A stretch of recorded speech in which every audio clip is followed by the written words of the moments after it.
ભક્તિ રસનો પાન કરવા માટે સદા તત્પર રહેનારા શ્રી વલ્લભના લાડીલા વૈષ્ણવોને મારા જય શ્રી કૃષ્ણ.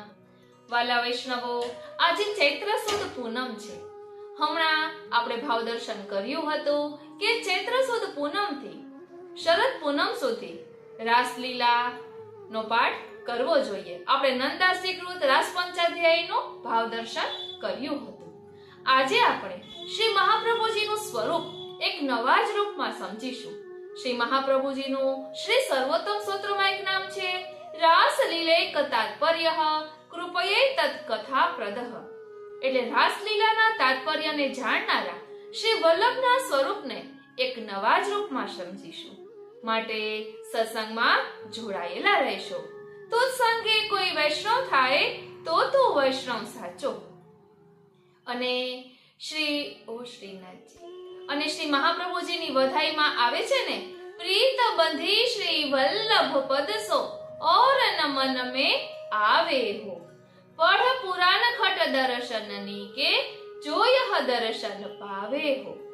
તેમજ આપણે ગાઈએ છીએ લીલા હોતી જૂની નાતર, લીલા હોતી જૂની, જો પે શ્રી વલ્લભ પ્રભુ પ્રકટન હોતે, વસુધા રહેતી સોની નાતર, લીલા હોતી જૂની નાતર, લીલા હોતી જૂની.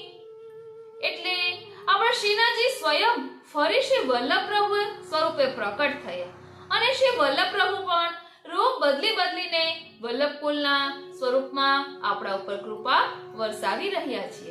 એટલે જ આપણે કહીએ છીએ ને, વેણુનાદ રૂપી વલ્લભની વાણી. તો ચાલો સૌપ્રથમ રાસલીલાના તાત્પર્યને જાણનારા શ્રી વલ્લભ પ્રભુના સ્વરૂપને સમજવાનો રંજક પ્રયાસ કરીએ. આપણે તો કોઈ પણ પ્રકારે બસ શ્રી મહાપ્રભુજીના ગુણગાન ગાવા છે, આપણા શ્રીનાથજીને પ્રસન્ન કરવા છે. એટલે જ આપણે કહીએ છીએ ને, વલ્લભ ગુણ ગાવા રે ગાવા રે, વલ્લભ ગુણ ગાવા રે ગાવા રે, અવસરિયા નહીં મળે આવા રે, વલ્લભ ગુણ ગાવા રે ગાવા રે, વલ્લભ ગુણ ગાવા રે ગાવા રે. તો ચાલો હવે રાસલીલાના તાત્પર્યને જાણનારા શ્રી વલ્લભના સ્વરૂપને સમજીએ. વાલા વૈષ્ણવો, શ્રી સર્વોત્તમ સ્તોત્રમાં 45મું નામ છે રાસલીલૈક તાત્પર્યઃ. એટલે રાસલીલા એ જ જેમનું કેવળ તાત્પર્ય છે, એટલે કે ફળ છે, એવા શ્રી આચાર્યજી મહાપ્રભુજી છે. એમને હું નમન કરું છું. આપણે પણ નમન કરીએ. ચિત્ર પરિચયમાં વર્ણન છે કે શ્રી આચાર્યજી પોતાના સેવકોને ચંદ્ર સરોવર ઉપર રાસલીલાના દર્શન કરાવે છે. આપણે તેનું ભાવ દર્શન કરીએ, ઝાંખી કરીએ. ઓ શ્રીનાથ. હજી વાલા વૈષ્ણવો, ચિત્રજી વાળું બીજું છે કલરિંગ પુસ્તક, પણ આ લેવાઈ જાય છે. આ નવું છે અને આમાંથી આપણે હજી લીધું નથી, એટલે તે પુસ્તકમાંથી લીધેલું છે, પરંતુ એ પણ હવેથી લઈ લઈશ. હવે અહીં કહે છે કે શ્રી વલ્લભ કો રાસલીલા में तान, चतुर्विध मुक्ति इच्छित नाही, जामे जीव की हान, सब शास्त्रन को सार यही है, ऐसो निश्चय मान, लाल दास कछु और कहता को, मानत आपो अजान. રાસલીલાના તાત્પર્યને જાણનારા શ્રી વલ્લભ પ્રભુને નમન કરતા એમના વ્યાખ્યાર્થમાં શ્રી ગોકુલનાથજી કહે છે, જો પુષ્ટિ માર્ગીય ફલથી મુક્તિ અધિક મનાતી હોય તો શ્રી ઠાકોરજી પ્રથમ રાસલીલા કરીને પછીથી બ્રહ્માનંદનો અનુભવ કરાવો. ત્યારે શ્રી ઠાકોરજીએ પ્રથમ બ્રહ્માનંદનો અનુભવ કરાવ્યો છે અને પછી રાસલીલા કરી છે. આથી સ્વરૂપાનંદનો અનુભવ કરવો એ મુક્તિથી અધિક છે.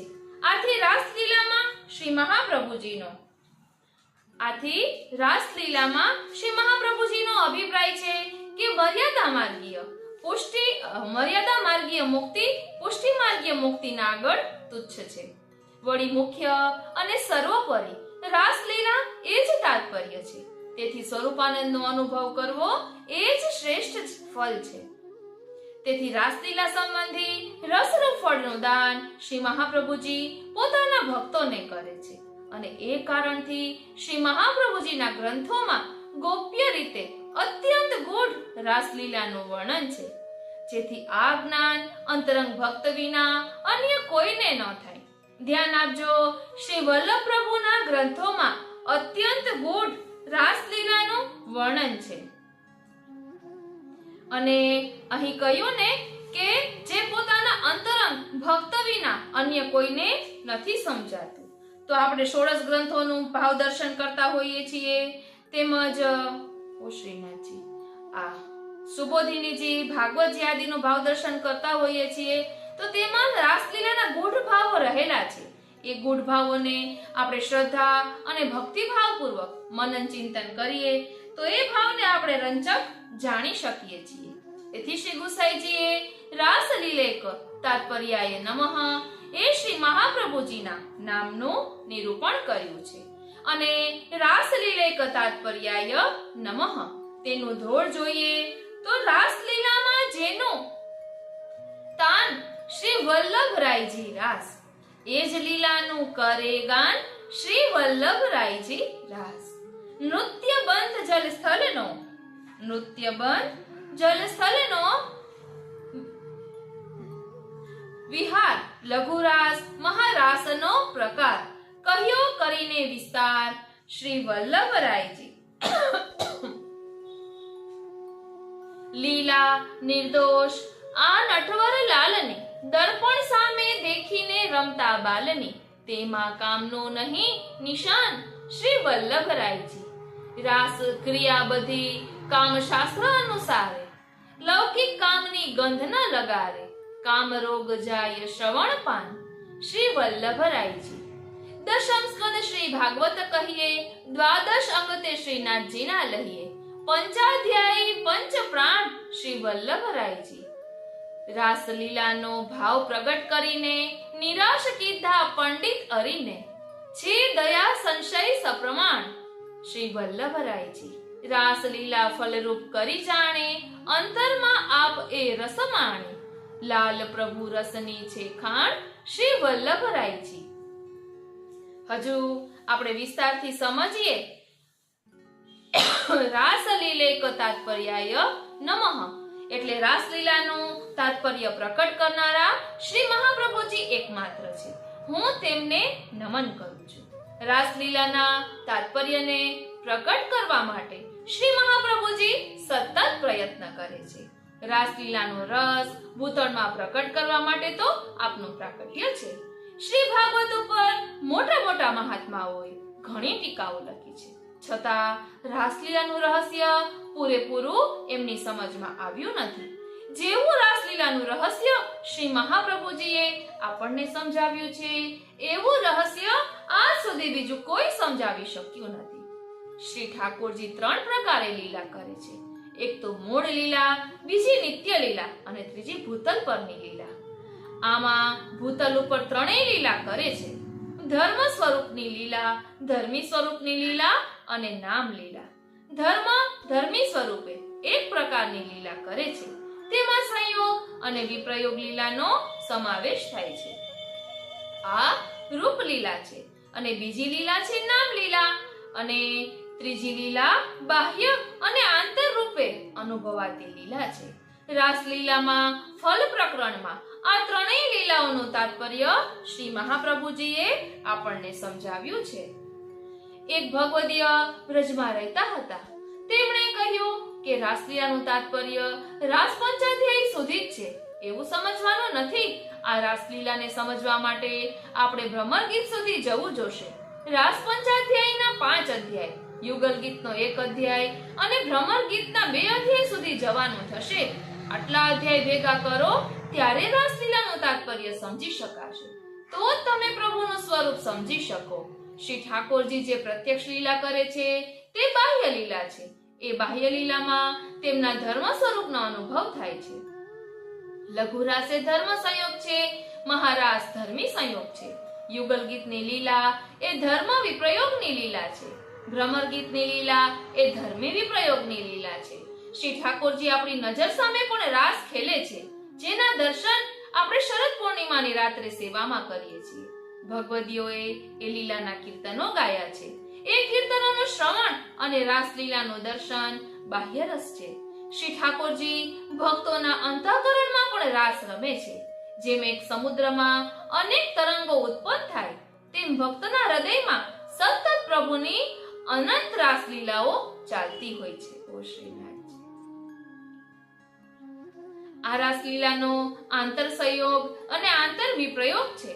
એનું તાત્પર્ય પ્રકટ કરવા માટે રાસશ્રી ભાવ પૂરિત ભરપૂર શ્રી વલ્લભ પ્રભુ પૃથ્વી ઉપર પ્રકટ થયા છે. શ્રી મહાપ્રભુજીના આ રાસ વિહારી સ્વરૂપને ઓળખીને શ્રી ગુસાઈજી મહારાજે નામ આપ્યું રાસલીલૈક તાત્પર્યાય નમઃ. શ્રી વલ્લભ રાસલીલાના રસમાં સદૈવ મસ્ત રહે છે અને એ રસનું પાન ભગવદીઓને કરાવે છે. પીવું અને પીવડાવવું આ બંને આનંદનું કાર્ય છે. માટે હવે શ્રી ગુસાઈજી મહારાજ એ સ્વરૂપનું નિરૂપણ કરતા કહે છે કે રાસલીલૈક તાત્પર્યાય નમઃ અને કૃપયૈ તત કથા પ્રદહ, એટલે કે કૃપા કરીને રાસલીલાની આવી કથાનું દાન આપે છે. એમને હું નમન કરું છું. એટલે શ્રી વલ્લભ પ્રભુએ આપણા ઉપર કૃપા કરી રાસલીલાના તાત્પર્યને સમજાવ્યું છે, તેની કથા પણ કરી છે. આ રાસલીલાની કથા શ્રી મહાપ્રભુજી પોતાના અંતરંગ ભક્તોને સંભળાવે છે. ધ્યાન આપજો, બધાને નહીં, પોતાના અંતરંગ ભક્તોને સંભળાવે છે. આ રાસલીલાની કથા શ્રી મહાપ્રભુજી પોતાના અંતરંગ ભક્તોને સંભળાવે છે. શ્રી ગુસાઈજી મહારાજે કથા કહી એમ કહેવાને બદલે કથા આપી એમ કહ્યું છે. કથા સંભળાય, કથા અપાય કેવી રીતે? તો શ્રી મહાપ્રભુજી કથાનું દાન કરે છે, એમાં પણ દ શબ્દ આગળ પ્ર ઉપસર્ગ મૂક્યો, એટલે કે ખૂબ સારી રીતે દાન કરે છે. એની સ્પષ્ટતા શ્રી ગોકુલનાથજીએ ટીકામાં કરી છે કે શ્રી મહાપ્રભુજી અંતરંગ ભક્તોને કથાનું શ્રવણ કરાવે છે. સાથે સાથે કથામાં બિરાજમાન શ્યામ સુંદર સાથે એમનો સંબંધ કરાવે છે. કથાનું શ્રવણ કરાવવું એ પરોક્ષ આનંદ છે. પ્રભુ સાથે સાક્ષાત સંબંધ કરાવવો એ પ્રત્યક્ષ આનંદ છે. કથા શ્રવણનો આનંદ શ્રોતાનંદ અથવા તો શ્રવણાનંદ છે. સંબંધનો આનંદ સંબંધ આનંદ છે. આપણે આ શરીર અને નેત્રોથી રાસલીલાના દર્શન કર્યા નથી. રાસલીલાની અલૌકિકતા આપણે સમજી શકતા નથી, તેથી તેને આપણે વર્ણવી પણ શકતા નથી. જેણે એ દર્શન કર્યું હોય ને તે જ એની કથા સંભળાવી શકે છે. શ્રી વલ્લભને રાસલીલાનું કેવળ દર્શન નથી, રાસલીલાનો સાક્ષાત સંબંધ અને અનુભવ છે. એથી શ્રી વલ્લભ જ આપણને રાસલીલાની કથાનું ઉત્તમ શ્રવણ કરાવી શકે છે. શ્રી મહાપ્રભુજીની વાણીમાં રાસલીલાનો આનંદ પ્રગટ થાય છે. એ આનંદનું આપ ભક્તોને દાન કરે છે. માટે એમ કહ્યું કે આપ કથાનું સારી રીતે દાન કરે છે.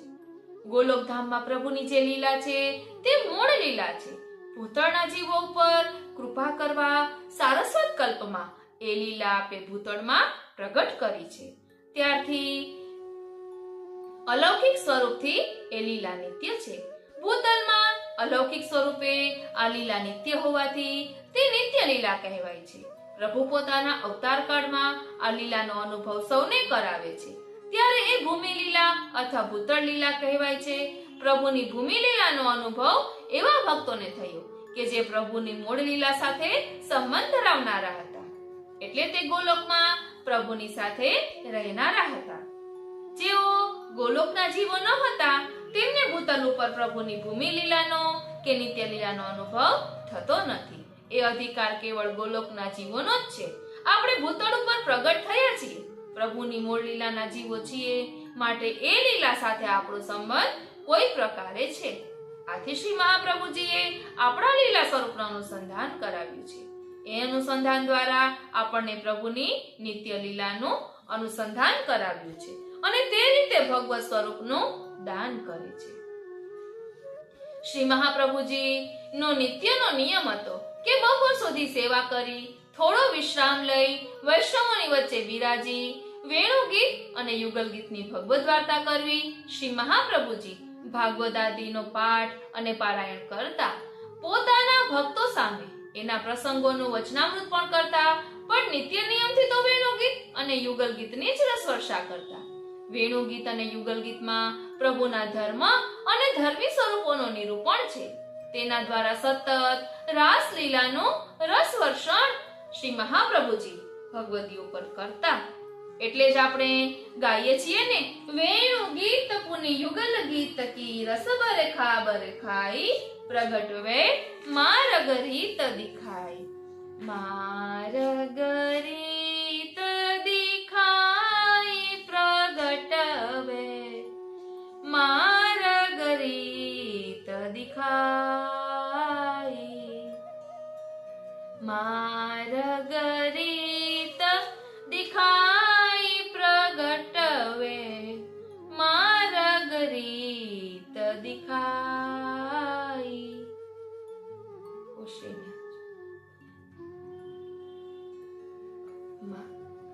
અને આપણે ગાઈએ છીએ ને, દ્વિજ કુલ પ્રગટે શ્રી હરિ સુંદરતા કી રાશ. દ્વિજ કુલ પ્રગટે શ્રી હરિ. દ્વિજ કુલ પ્રગટે શ્રી હરિ સુંદરતા કી રાશ. દ્વિજ કુલ પ્રગટે શ્રી હરિ.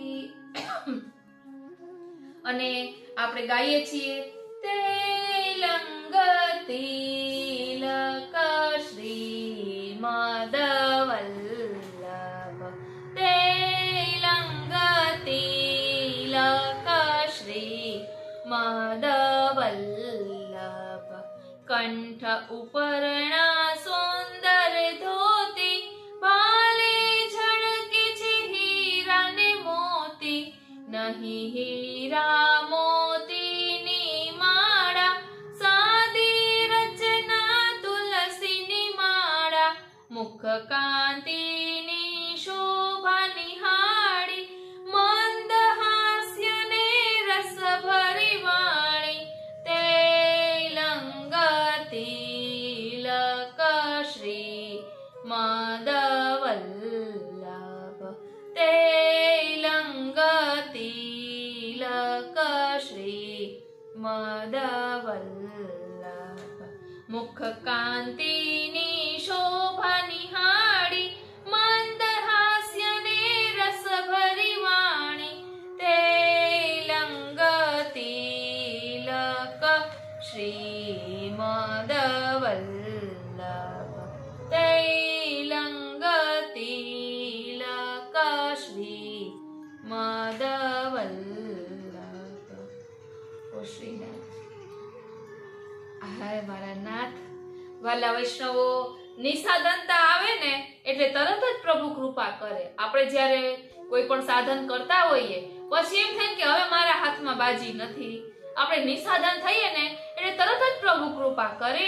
તેનું પ્રકટ પ્રમાણ અત્યારે મળ્યું છે. એટલે આવું તો હાલતા મળતું હોય છે. ક્યારની હું આ માર્ગ રીત દિખાઈ પ્રગટવે માર્ગ રીત દિખાઈ. એ પદ ગોતી રહી છું, મળતું નહોતું. કેટલા પુસ્તકમાં જોયું, તાત્કાલિક યાદ પણ નહોતું આવી રહ્યું. પછી એમ થયું કે કાંઈ વાંધો નહીં, પ્રભુ ઈચ્છા. એટલું મનમાં કર્યું ને, જોતા જોતા ત્યાં મળ્યું. બોલો શ્રી વલ્લભાધીશ કી જય. એટલે શ્રી વલ્લભ પ્રભુ શ્રીનાથજી આપણને કેવી મદદ કરી રહ્યા છે. આપણામાં થોડીક દીનતા આવે ને ત્યાં તો કૃપા વર્ષાવવા તત્પર હોય છે. બોલો શ્રી વલ્લભાધીશ કી જય. ઓ શ્રીનાથજી માર્ગરીત દિખાઈ પ્રગટ વે, માર્ગરીત દિખાઈ પરમાનંદ સ્વરૂપ કૃપા નિધિ શ્રી વલ્લભ સુખદાઈ. અહીં હવે મારા મનના ભાવ આપની સાથે શેર કરું છું, જે તાત્કાલિક મનમાં આવે એ રીતે. પરમાનંદ સ્વરૂપ અહીં શ્રી વલ્લભને કહ્યા તો શ્રી સર્વોત્તમ સ્તોત્રમાં શ્રી મહાપ્રભુજીનું નામ છે પરમાનંદાય નમઃ. આનંદાય નમઃ નામ શ્રી ઠાકોરજીના સ્વરૂપનું સૂચન કરે છે. પરમાનંદાય નમઃ એ શ્રી સ્વામિનીજીના સ્વરૂપનું સૂચન કરે છે.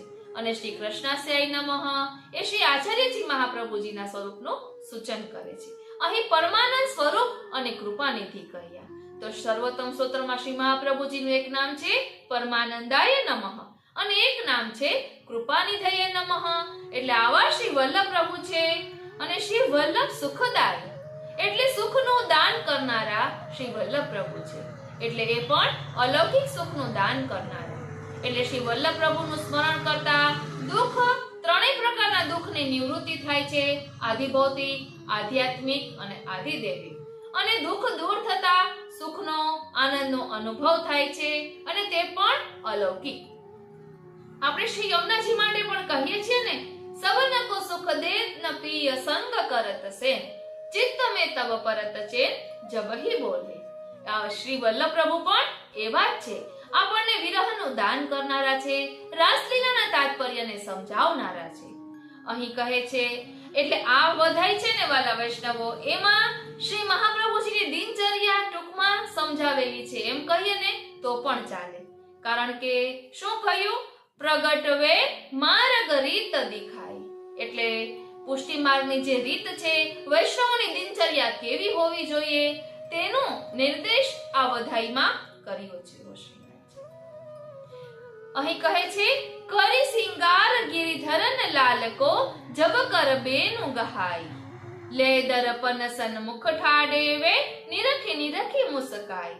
એટલે આપણે શ્રી ઠાકોરજીને જગાડીએ, પરમાનંદ સ્વરૂપ શ્રી ઠાકોરજીને જગાડીએ, પછી મંગલ ભોગ ધરીએ, પછી શ્રૃંગાર કરીએ અને વેણુ ધરાવીએ, પછી દર્પણ દેખાડીને આપણે એ દર્પણ હૃદયે લગાવીએ. એટલે કહે છે લે દર્પણ સન્મુખ ઠાડે વે નિરખી નિરખી મુસ્કાઈ. ઓ શ્રીનાથજી, એટલે દર્પણ આપણે બતાવતા હોઈએ, એમાં આપણે ઠાકોરજીના ચરણારવિંદથી મસ્તક સુધીના દર્શન કરવાના અને મુખારવિંદના નિહાળવાનું અને મનમાં વિચારવાનું કે આજે પ્રભુ કેવા લાગી રહ્યા છે. ઘણીવાર પ્રભુ મંદ મંદ સ્મિત કરતા હોય એવા આપણને દર્શન થાય, ક્યારેક થોડાક ગુસ્સામાં હોય એવા પણ દર્શન થાય. એટલે આપણા મનમાં જેવો ભાવ હોય ને એવી અનુભૂતિ આપણને થાય. આપણે પ્રફુલ્લિત હોઈએ, આપણું મન પ્રસન્ન હોય તો શ્રી ઠાકોરજીના સ્મિત કરતા દર્શન પણ આપણને થાય કે આજે તો શ્રી ઠાકોરજી ખૂબ જ આનંદમાં બિરાજી રહ્યા છે. અને ક્યારેક આપણે ઉદ્વેગવાળા હોઈએ તો ઠાકોરજી પણ જાણે આપણી સામે ગુસ્સો કરી રહ્યા હોય ને કે આવું મોઢું લઈને શું મારી સામે આવે છે, એવું કહેતા હોય ને તેવો પણ અનુભવ થાય છે. એટલે આપણે ઠાકોરજીના દર્શન કરતા વખતે એમને નિરખવાના. દર્શન એટલે નેત્રો દ્વારા પ્રભુના સ્વરૂપામૃતનું પાન કરવું. એટલે દર્શન એટલે આંખો બંધ કરીને દર્શન કરવાના નથી હોતા, પરંતુ જેટલી વાર આપણે ઠાકોરજી સન્મુખ હોઈએ એટલી વાર નેત્રો દ્વારા એમના સ્વરૂપનું પાન કરી અને હૃદયમાં એ સ્વરૂપને ધારણ કરવાનું છે. અને પછી અનુસરમાં આંખો બંધ કરી એ સ્વરૂપને હૃદયમાં નિરખવાનું છે, નિહાળવાનું છે. આ રીતે મનન ચિંતન કરવાનું છે. પછી કહે છે વિવિધ ભાંતિ સામગ્રી હરિકો કરી મનુહાર લીવાઈ.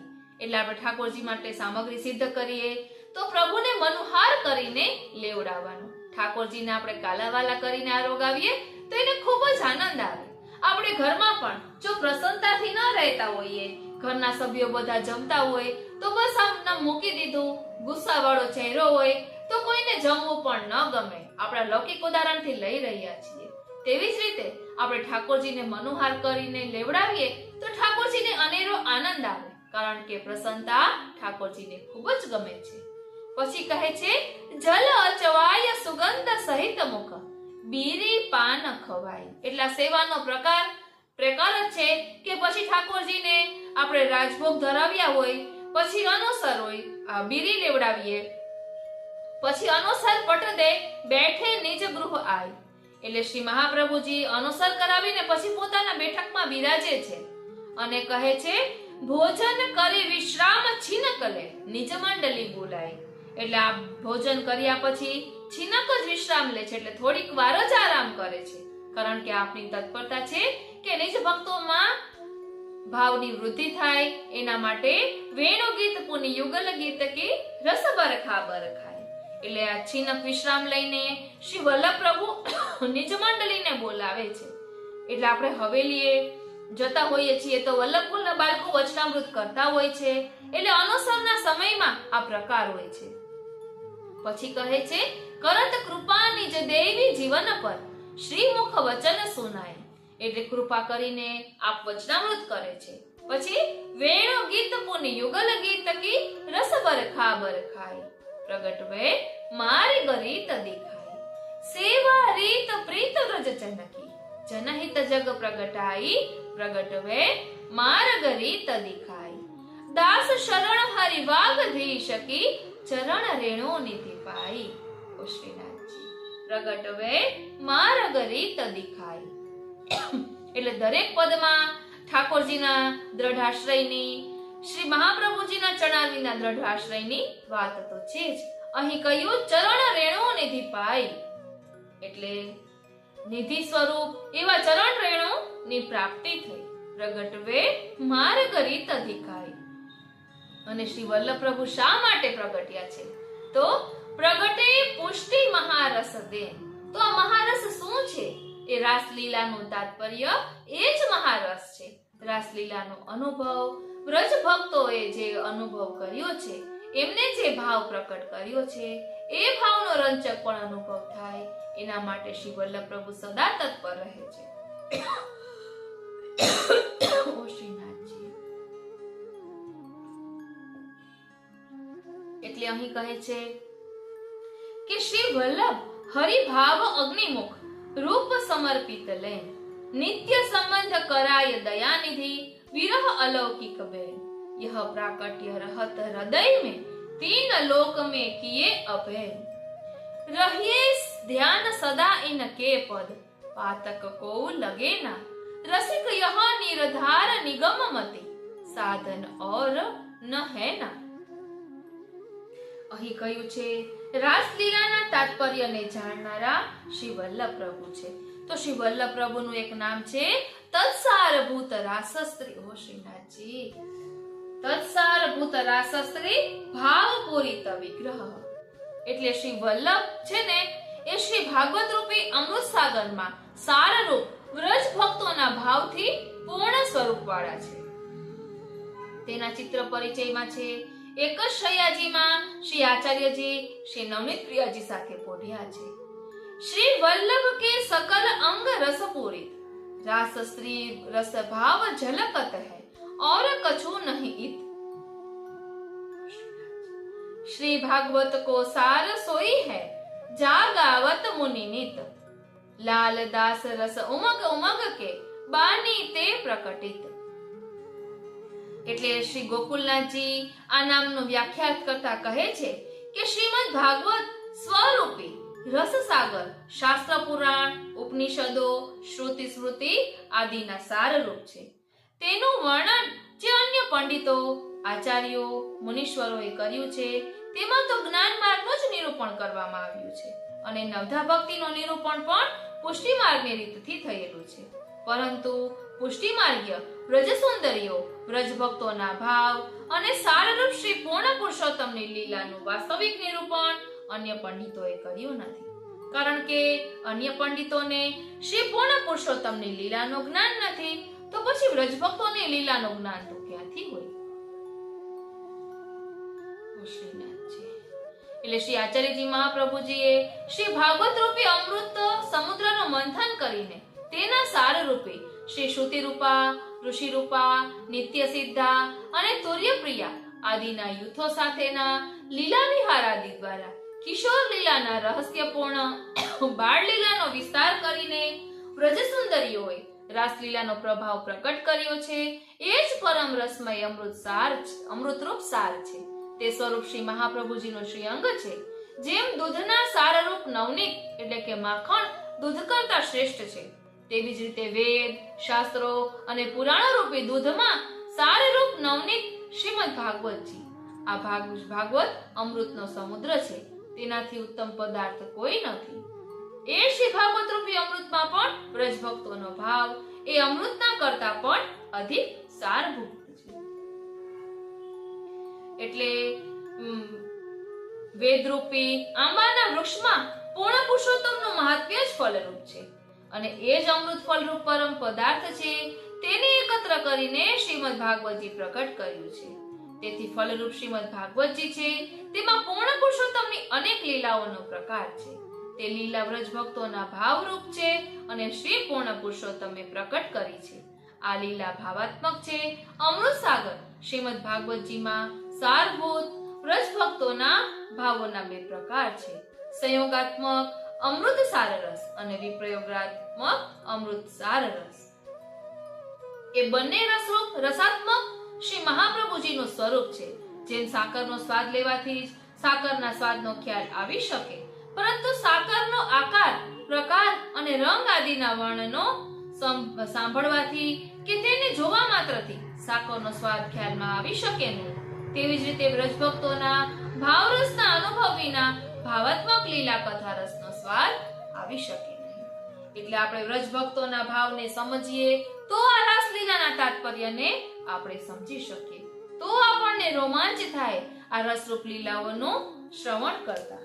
બોલો શ્રી વલ્લભાધીશ કી જય. હવે અહીં રાસલીલાની વાત છે, રાસ પંચાધ્યાયની વાત છે. તો ચાલો થોડુંક તેનું ભાવ દર્શન કરી લઈએ. સાવ ટૂંકમાં આ રાસ પંચાધ્યાયમાં શું શું આવે છે તેનું વર્ણન આપણે ટૂંકમાં લઈ લઈએ. બોલો શ્રી વલ્લભાધીશ કી જય. શ્રીમદ ભાગવતજીના દશમ સ્કંધમાં આવેલ તામસ ફલ પ્રકરણના અધ્યાય 29 થી 35 અથવા શ્રી સુબોધિનીજી પ્રમાણે અધ્યાય 26 થી 32 છે. તામસ પ્રકરણના ચોથા અવાંતર પ્રકરણને ફલ પ્રકરણ કહેવામાં આવે છે. ફલ પ્રકરણમાં એકંદરે 7 અધ્યાયો છે. અહીં ઐશ્વર્ય વગેરે ગુણોના ક્રમ નથી, કારણ કે આ પ્રકરણમાં પુષ્ટિ ફળનું વર્ણન કરવામાં આવ્યું છે અને તેથી ક્રમનો ભંગ દોષરૂપ નથી, પરંતુ વચમાં જ ભોગમાં વિશિષ્ટ પ્રકારનું સુખ પણ થાય છે. આ પ્રકરણમાં રમણ રૂપી ફળનું દાન કરવાનું છે અને રમણ બે પ્રકારનું છે, એક રૂપથી અને બીજું નામથી. ભગવાને રૂપથી જે રમણ કર્યું તેનું વર્ણન 5 અધ્યાયમાં છે, કારણ કે રૂપના 5 અંગો છે: આત્મા, મન, પ્રાણ, ઇન્દ્રિય અને શરીર. ભગવાને નામથી જે રમણ કર્યું તેનું વર્ણન 2 અધ્યાયમાં છે, કારણ કે નામના એટલે કે શબ્દના 2 ભેદ છે, એક પ્રવૃત્તિ અને બીજું નિવૃત્તિ. આ પ્રમાણે એકંદરે ફલ પ્રકરણના 7 અધ્યાય થાય છે. તેમાં પહેલા અધ્યાયમાં ભગવાનના ઐશ્વર્ય નામના ગુણનું વર્ણન છે. ઐશ્વર્ય એટલે સ્વતંત્રતા, કરવાનું, ન કરવાનું અને અન્યથા કરવાનું જે સામર્થ્ય, તેનું નામ ઐશ્વર્ય. વેણુનાદ દ્વારા બોલાવીને વાક્યોથી ઘેર જવાની પ્રેરણા કરવાનું ભગવાનનું જે સામર્થ્ય છે તે ઐશ્વર્ય છે. ભગવાનના વાક્યથી ગોપીજનો ઘેર ન ગયા તે ભગવાનનું ન કરવાનું સામર્થ્ય છે, અને ગોપીજનોને ગર્વ થતા ભગવાન જે તિરોહિત થઈ ગયા તે અન્યથા કરવાનું ભગવાનનું સામર્થ્ય છે. આ પ્રમાણે 3 પ્રકારના સામર્થ્ય રૂપી ઐશ્વર્યનું વર્ણન પહેલા અધ્યાયમાં કરવામાં આવ્યું છે. બીજા કેટલાક વિચારકો બીજી રીતે ભગવાનનું ઐશ્વર્ય સમજાવે છે. ભગવાને નાદ કરીને ગોપીજનોને જે બોલાવ્યા તે કરવાનું સામર્થ્ય, ઘરે જાવ એ પ્રકારે ઉપદેશ આપનારા વાક્યો વડે ગોપીજનોને ઘેર ન ગયા તે ન કરવાનું સામર્થ્ય, અને ભગવાનની આજ્ઞાનું ઉલ્લંઘન કરવા રૂપી જે દોષ તેને ગુણ બનાવવાથી તેમાં ભગવાનનું કરવાનું સામર્થ્ય રહેલું છે. અને ગોપીજનોને ગર્વ થતા ભગવાન અંતર્હિત થઈને પણ અન્યથા કરવાને સમર્થ છે, એટલે તેમાં અન્યથા કરવાનું સામર્થ્ય રહેલું છે. એટલે આપણે બોલીએ છીએ ને, પ્રભુ કરતું અકર્તું અન્યથા કરતું, તે ત્રણેય પ્રકાર આ પહેલા અધ્યાયમાં દર્શાવ્યો છે. એટલે રાસ પંચાધ્યાયના પહેલા અધ્યાયમાં. પછી બીજા અધ્યાયમાં ભગવાનના વીર્ય નામના ગુણનું વર્ણન કરવામાં આવ્યું છે. ભગવાનની સાથે સંબંધમાં આવેલા ભક્તોમાં દોષ હોવા છતાં પણ ભગવાને તેમનો ત્યાગ કર્યો નહીં. આ સર્વોત્કૃષ્ટ ભક્તિ માર્ગનો ઉપદેશ કરવાને માટે શરીરથી રમણ ન થતા મનથી અથવા વાણીથી ભગવાન ભક્તોને રમણ કરાવે છે. એ જણાવવાને માટે ભગવાને પરોક્ષમાં પણ રમણ કર્યું અને તે રીતે પોતાનો વીર્ય ધર્મ પ્રકટ કર્યો. બીજા અધ્યાયમાં રમણનું જ્ઞાન કરાવનારા ગોપીજનોના વચનો ભગવાનના યશનું વર્ણન કરે છે. ગોપી ગીતમાં યશ નામના ધર્મનું વર્ણન કરવામાં આવ્યું છે. ચતુર્થ અધ્યાયમાં ભગવાનના શ્રી નામના ધર્મનું વર્ણન કરવામાં આવ્યું છે. એકવાર ભોગ ન થાય એટલા માટે ભગવાન પોતે પ્રકટ થયા અને ભક્તોના અંતઃકરણના સંતોષને માટે બોલ્યા અને તે રીતે ભક્તોની મરણરૂપી આપત્તિનું તેમણે નિવારણ કર્યું. તે પ્રકારે પોતાનો શ્રી નામનો ગુણ પ્રકટ કર્યો. પાંચમા અધ્યાયમાં 6 ગુણરૂપી સ્વામીનીઓ સાથે ભગવાને પોતાના રસાત્મક સ્વરૂપ વડે રમણ કર્યું અને તેથી ધર્મીનું વર્ણન કરવામાં આવ્યું છે.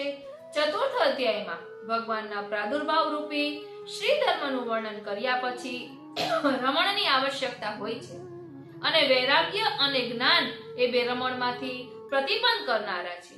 એટલે પાંચમા અધ્યાયમાં ક્રમ પ્રાપ્ત વૈરાગ્યનું નિરૂપણ ન કરતા ભગવાનના રમણનું જ વર્ણન કરવામાં આવ્યું છે.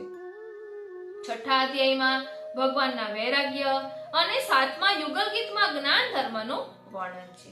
આ રીતે રાસ પંચાધ્યાયનો પાઠ ચૈત્ર સુદ પૂનમ થી શરદ પૂનમ સુધી કરવો જોઈએ એવું મેં એક બેટીજીના વચનામૃતમાં પણ સાંભળ્યું હતું અને એક વૈષ્ણવે પણ કહ્યું. એટલે પાઠ કરવાનો આગ્રહ રાખતા હોય તો આ રીતે પણ પાઠ કરી શકાય. અને અગાઉ રાસલીલાના તાત્પર્યને જાણનારા શ્રી મહાપ્રભુજીનો સત્સંગ જે કર્યો હતો, જો એ મને મળી જશે તો એ પાછળથી એડ કરીશ, કારણ કે તેમાં કઈક પ્રસંગ પણ આવે છે કે શ્રી મહાપ્રભુજીએ જલ છાટી અને વૈષ્ણવોને રાસલીલાના દર્શન કરાવ્યા. એટલે એ થોડુંક અલગ છે આજે સત્સંગ કર્યો એનાથી, એટલે પાછળ એડ કરીશ. બોલો શ્રી વલ્લભાધીશ કી જય. વાલા વૈષ્ણવો, શ્રી વલ્લભ પ્રભુના ચરણારવિંદમાં વિનંતી ધરીએ કે રાસલીલાના તાત્પર્યને જાણનારા આપ અમારા પર કૃપા કરો, તો અમે અમારી યોગ્યતા, અમારી પાત્રતા, અમારે અધિકાર અનુસાર રંજક સાનુભવ કરી શકીએ. બોલો શ્રી વલ્લભાધીશ કી જય. જય શ્રી કૃષ્ણ. શ્રી વલ્લભના લાડીલા વૈષ્ણવોને મારા જય શ્રી કૃષ્ણ. વાલા વૈષ્ણવો, શ્રી બેઠકજીનું સ્વરૂપ શ્રી વલ્લભાચાર્યજીના શુદ્ધાદ્વૈત સિદ્ધાંત અનુસાર પ્રતિપાદન થયેલું છે તે સર્વસંમત છે. શ્રી બેઠકજીમાં નવધા ભક્તિ, પ્રેમ લક્ષણા ભક્તિ, આસક્તિ, વ્યસન, અનશંસી ભેદ, પૂજા માર્ગ અને પુષ્ટિ માર્ગનો ભેદ, ભગવદ જ્ઞાન, બાહ્ય જ્ઞાન, વૈષ્ણવતા, દુસંગ, વિજ્ઞાન આદિ અનેક સિદ્ધાંતિક ભાવો સ્ફુરાયમાન થાય છે, સાનુભવ થાય છે.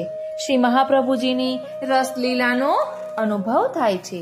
શ્રી મહાપ્રભુજી જેના ઉપર અમી દ્રષ્ટિથી જુએ ને તેને જ એમનું સંપૂર્ણ જ્ઞાન થાય છે. શ્રી વલ્લભાચાર્યજીનો પરિવાર શ્રી વલ્લભ રસાત્મક રૂપમાંથી જ પ્રગટ થયેલો છે. તે સર્વ પરિકર સ્વરૂપો કુંજ, નિકુંજ, મહાકુંજ, ઉપકુંજોના ભાવોથી ભરેલો છે. તેઓ શ્રીઓ અધિકાર પરત્વે સ્વતઃ સેવકોને સુખદાન કરે છે. કૃપા માર્ગમાં કૃપા માગી મળતી નથી. આધિદૈવિક, આધ્યાત્મિક, આધિભૌતિક પ્રકારે ભગવદ લીલા સ્વરૂપે એમના બિરાજવાના સ્થાન અને તે સ્વરૂપોના ભક્તોની જુજવા પ્રકારની ભક્તિ તે સૌ અત્રે શ્રી બેઠકજીમાં નિરૂપેલી છે. સૌ પ્રથમ બેઠકજીનો અર્થ સમજીએ. જ્યાં શ્રી મહાપ્રભુજી બિરાજે છે ને તે સ્થાનને બેઠક કહેવાય છે.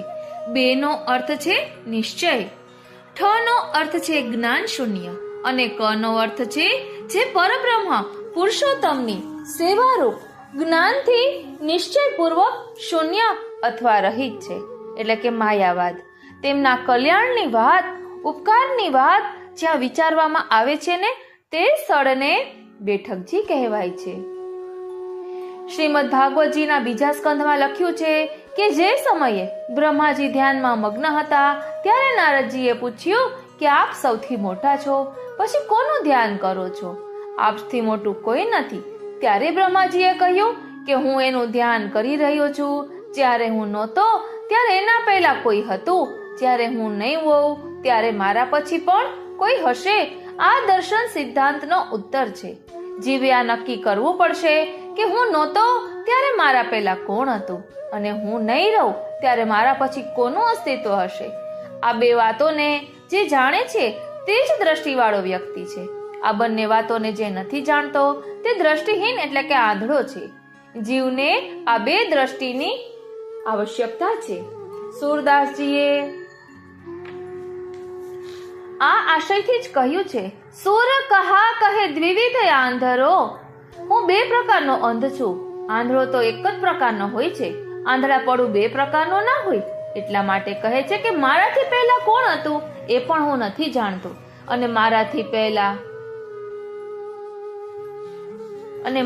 પહેલા કોણ હતું એ મેં જોયું નથી, અને મારા પછી કોણ હશે તે પણ મારા જોવામાં નથી આવતું.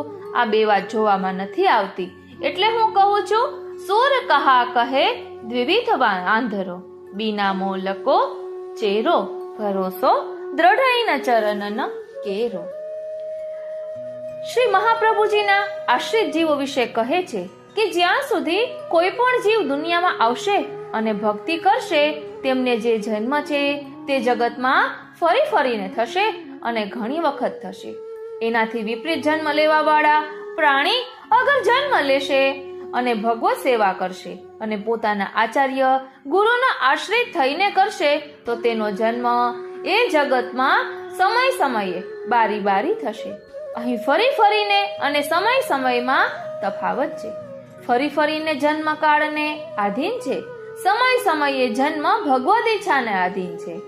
સ્વતંત્ર ભગવત ધર્મ પાલન કરવાની અપેક્ષા શ્રી આચાર્યશ્રીને આધીન. આશ્રિત કે આશ્રયમાં રહીને જીવન જીવવા વાળા વ્યાપન જીવ ક્યારેક નંદાલયમાં, ક્યારેક વ્રજમાં, ક્યારેક નિકુંજમાં, ક્યારેક પરમધામમાં સેવા કરવાનો વારો તેમને મળે છે. આટલી જગ્યાની સેવા એક સાથે ન મળતા સમય સમયથી મળે છે. વર્ષ આખાની સેવા, તેના ક્રમ, અથવા આપણે જોઈએ તો ત્યાં પણ સમય, જગ્યા, કાલસ્થાન અને ગોપીજનોત્સવ, મનોરથ, છાક, ખંડિતા, વધાઈ, બાળલીલા, મુરલી, ઉલ્લાસ, નવવિલાસ, વિલાસ, કરખા અને વસંતનો વારો સમય સમયે આવે છે. એવી રીતે જીવને પણ મોકો મળે છે. આ ફક્ત શ્રી મહાપ્રભુજીના આશ્રિત જીવોને જ મળે છે. કોઈ કવિએ કહ્યું છે, બારી બારી જાઉં બનવારી પે, બારી બારી જાઉં વનવારી પે. હવે અહીં કહ્યું છે કે ઓ શ્રીનાથજી, શ્રી બેઠકજીમાં રસ લીલાનો આનંદ. તો ચાલો તેનું ભાવદર્શન કરીએ. શ્રી બેઠકજી મધપુડામાં રહેલા મધ જેવું છે. જેમ મધમાખીઓ અનેક વૃક્ષના પત્ર પુષ્પ પર બેસી શાંતિથી રસ લઈ મધપુડો બનાવી તેમાં મધુ રસ સંપાદન કરી તેને અનેક માખીઓ મળીને પાન કરતી કલોલ કરે છે, તેમ ભાવુકો પણ અનંત ભેગા મળી વાલા શ્રી વલ્લભની લીલા રસ વહાલથી લઈ અખંડ કલોલ કરે છે. સૌ કોઈ આનંદ માટે વલખા મારે છે. તે આનંદ તો પરમાનંદ પાસે છે. એ આનંદ શ્રી મહાપ્રભુજીની બેઠકજીમાં મળે છે. શ્રી બેઠકજીમાં રહેલો આનંદ રસ તેનું પાન કરનાર પ્રપંચ વિસ્મૃતિ પૂર્વક શ્રી પ્રભુના રૂપ માધુર્યમાં નિરોધ પામેલા છે અને દૈવી જીવો સહજમાં એ સિદ્ધ કરી શકે છે. શ્રી ગુરુનું પરબ્રહ્મત્વ દર્શાવનારું અને વૈષ્ણવનું શુદ્ધ સ્વરૂપ પ્રકટ કરનારા તથા રસિક રૂપ દર્શાવનારા આ શ્રી બેઠકજી છે. શ્રી મહાપ્રભુજીના સ્વરૂપનું ધ્યાન.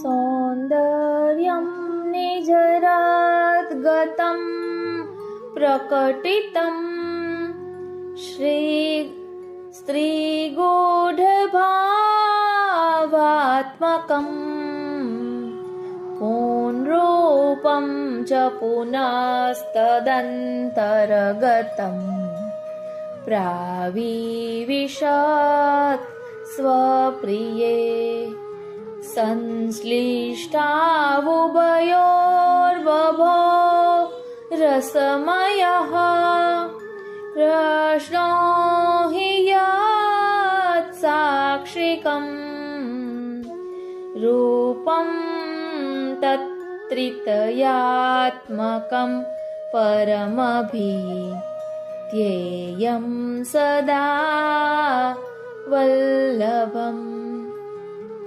શ્રી ઠાકોરજીના હૃદયમાં શ્રી સ્વામિનીજી બિરાજે છે.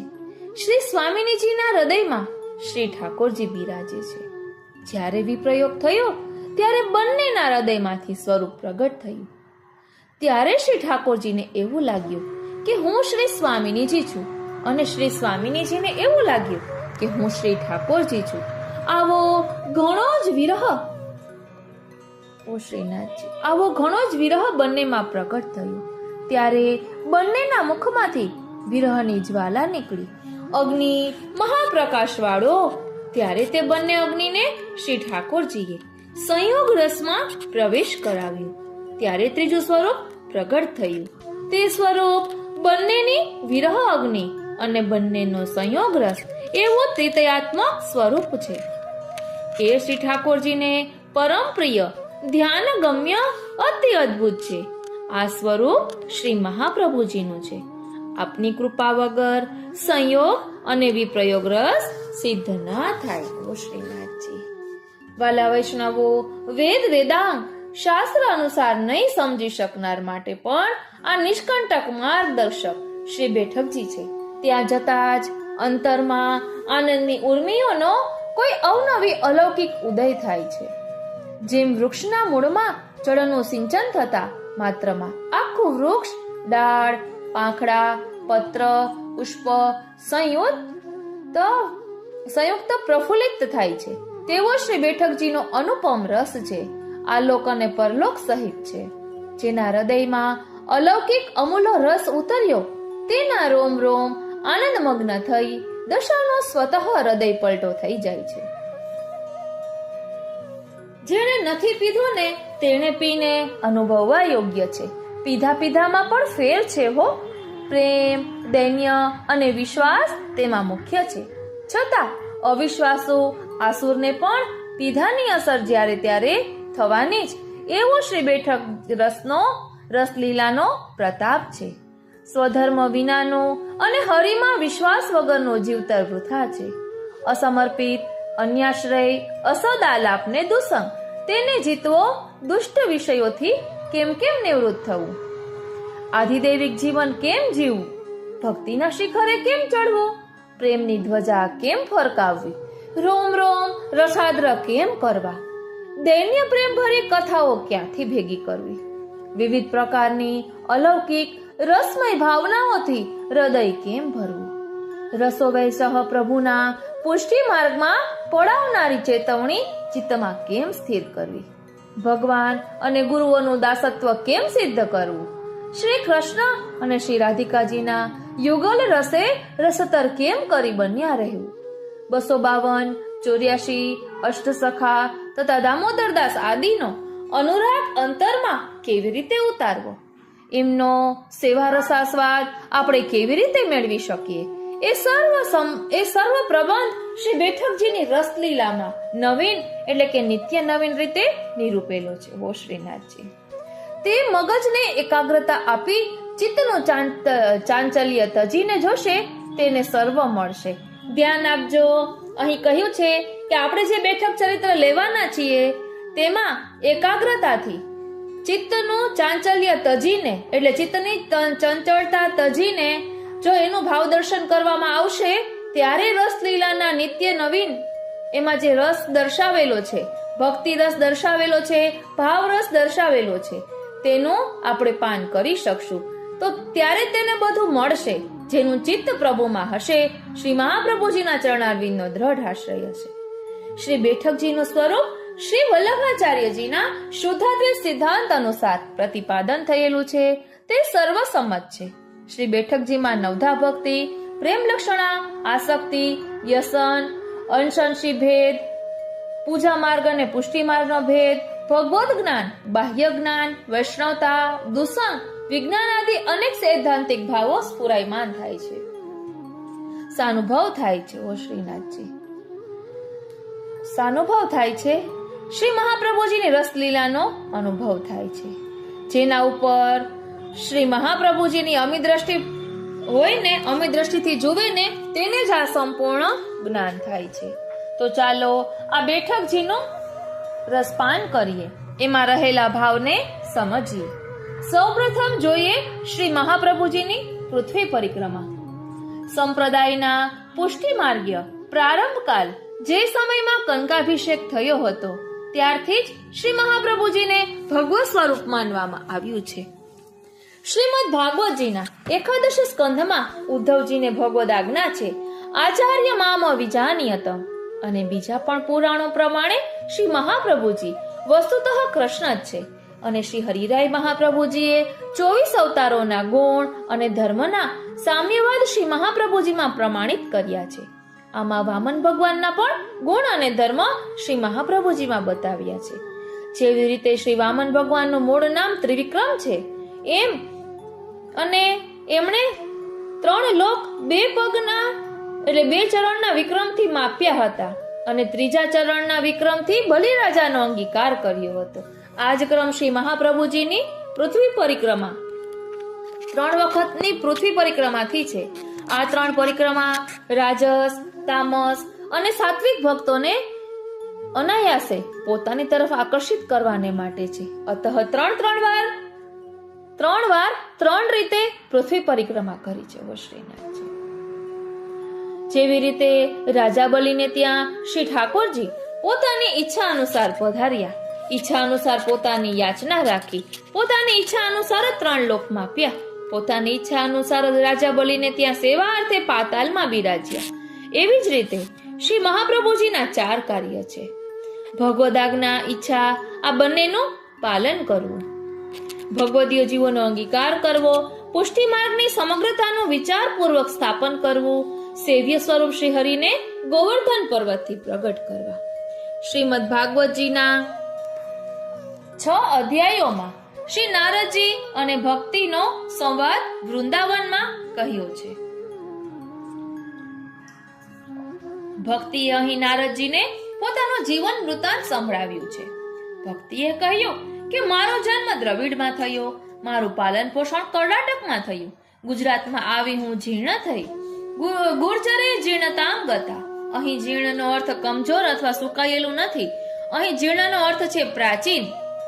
આને એવી રીતે સમજીએ કે ભક્તિ ગુજરાતમાં પ્રમાણ રૂપ રહી ગઈ અને પ્રમાણ ગ્રંથોમાં સુરક્ષિત રહે છે. અતઃ હું ભક્તિ પુસ્તકાલયની જીર્ણ ગ્રંથોની ધરોહર થઈ ગઈ અને આ વૃંદાવનમાં આવવાથી નવીન સ્વરૂપવાળી, પૂર્ણ યૌવનવાળી થઈ ગઈ.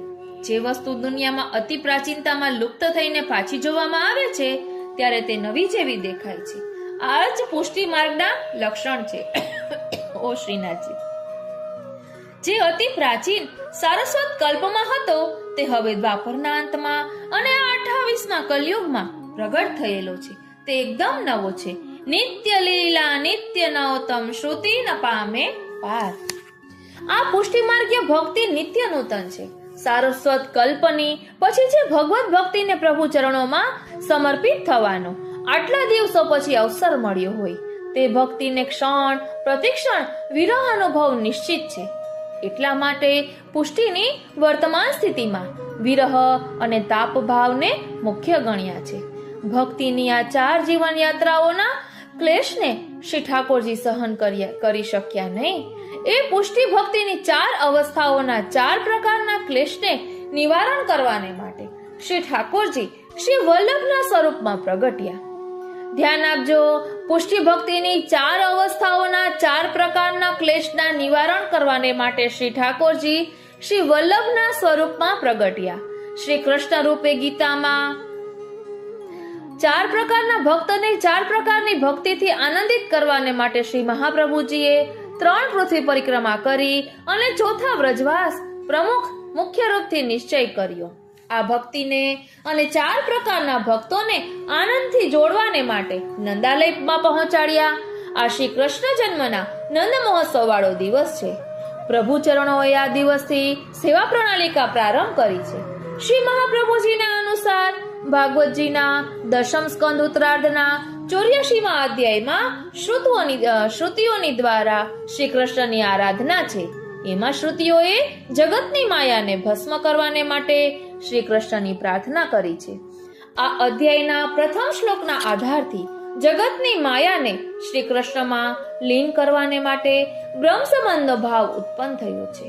આ ભાવની પૂર્તિને માટે શ્રી ઠાકોરજીએ શ્રી આચાર્યશ્રીને બ્રહ્મ સંબંધ આપવાની આજ્ઞા આપી છે. શ્રી આચાર્યશ્રીએ 3 પરિક્રમામાં ભારત ભૂમિ સહિત બધા તીર્થ સનાથ કર્યા છે. ભક્તિની સ્થાપના કરી છે, જીવોનો અંગીકાર કર્યો છે. જ્યાં પણ કહી પૃથ્વીની ઉપર રહીને જે ગોવર્ધનધર પ્રગટ કર્યા હતા એમની સાથે પુષ્ટિ ધર્મની સ્થાપના કરી છે. આચાર્યશ્રીની વર્તમાન પ્રગટ ફક્ત 84 બેઠકો પહેલા કહેલા વામન પ્રાદુર્ભાવના રહસ્ય અને ભક્તિની જીવન ગાથાના ઇતિહાસથી જોડાયેલી છે. એમાં શ્રીમદ ભાગવતના પ્રમાણે 28 અધ્યાયોની જેમ પ્રકરણ બને છે, એવી રીતે અહીં કોઈ પણ 28 બેઠકોનું પ્રકરણ બને છે. એને 3 થી ગુણાકાર કરવાથી 84 થાય છે. ઓ શ્રીનાથજી, વારી જાઉં બલિહારી જાઉં અને શું કરી જાઉં. ધ્યાન આપજો, આવું તો ખબર પણ ન હોય કે અહીં પણ 28 બેઠકો જેનું પ્રકરણ બને છે તેને 3 થી ગુણવાથી 84 થાય છે. એટલા માટે શ્રીમદ ભાગવતજીના એક અધ્યાયના ગુણ અને ધર્મની અનુસાર શ્રી મહાપ્રભુજીની 84 બેઠક છે અને એમના 84 સેવક પણ શ્રીમદ ભાગવતજીની અનુસાર ગોપીજનોના ભાવ છે. આગળના પ્રકરણમાં હવે આપણે એમની આ 84 બેઠકોની પ્રમાણિકતા શ્રીમદ ભાગવત ધર્મના લીલા પ્રકરણોથી સમજીશું. જેવી રીતે ભાગવતજીમાં લીલા પ્રકરણના વર્ણનનો 3 થી 12 સ્કંદ સુધી કોઈ પણ ક્રમબદ્ધ નથી, એવી રીતે શ્રી મહાપ્રભુજીની બેઠકોના क्रम पण क्रमबद्ध नहीं. कहीं के भी भक्तों कहीं पर भी अंगीकार किया है, कहीं के भी भक्तों को कहीं पर भी अंगीकार किया है.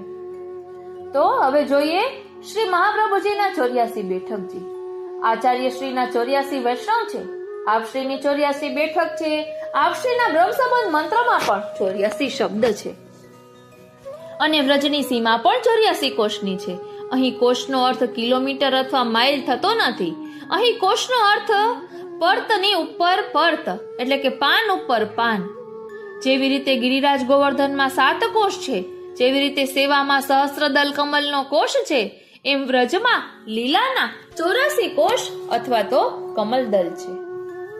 આમાં વ્રજ 84 કોષ છોડીને શેષ પણ 384 જોડવાથી 252 થાય છે. ઓ શ્રીનાથજી, શ્રી ગુસાઈજીના 252 માંથી 84 બેઠકજીના સારરૂપ છે, સારભૂત છે. 84 શ્રી મહાપ્રભુજીના 84 વૈષ્ણવો સારભૂત છે. આમાં કોઈ પણ 84 બ્રહ્મ સંબંધ મંત્રના શબ્દ બ્રહ્મના સારભૂત છે. અત શ્રી ગુસાઈજીના 252 સેવકો છે. જ્યારે 84 લખવામાં આવે ત્યારે 8 નો અંક અષ્ટવિધ પટરાણીઓનું સ્વરૂપ છે અને 4 નો અંક 4 પ્રકારના ગોપીજનોનું સ્વરૂપ છે. આ 84 નું આંતરિક સ્વરૂપ છે. 8 ના અંકમાં અષ્ટવિધ ઐશ્વર્ય અને 4 ના અંકમાં ધર્મ અર્થ કામ અને મોક્ષનું સ્વરૂપ છે. 8 ના અંકમાં અષ્ટક અને અષ્ટપદી છે અને 4 ના અંકમાં ચતુશ્લોકી છે. ઓ શ્રીનાથજી, હવે અહીં પ્રશ્ન કર્યો છે કે પ્રભુ ચંપારણ્યમાં પ્રગટ કેમ થયા? એટલે શ્રી મહાપ્રભુજી ચંપારણ્યમાં પ્રગટ કેમ થયા?